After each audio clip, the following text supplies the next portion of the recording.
যে গরু যাইতো 2 লাখ টাকা, এই গরুর দাম 1.5 লাখ টাকা। তো ইন্ডিয়ান গরু আইছে বাংলাদেশও অনেকটা নামাইলে।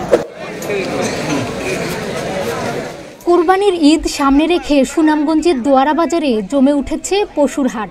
খামারি ব্যবসায়ীদের অভিযোগ, ভারত থেকে আনা গরুতে হাট সয়লাভ হয়েছে।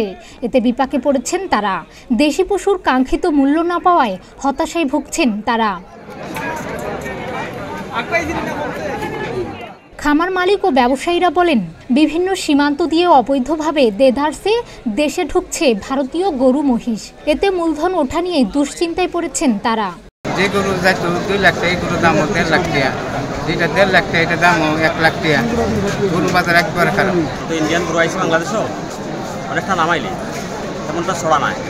ক্রেতারা সাধ্যের ভিত্তি কিন্তু সমস্যা নাই। তারা বলছেন, খাদ্য, চিকিৎসা সহ শ্রমিকের মজুরি বৃদ্ধির কারণে পশুপালনের ব্যয়ভার এবার দ্বিগুণ হয়েছে।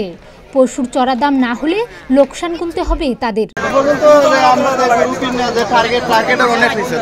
বাজার মোটামুটি নাগালে আছে, দামও মোটামুটি একটা কন্ট্রোলের ভিতরে আছে, অতিরিক্ত কিছু না, অনেকটাই দেখা গেছে সাধ্যের ভিতরে আছে।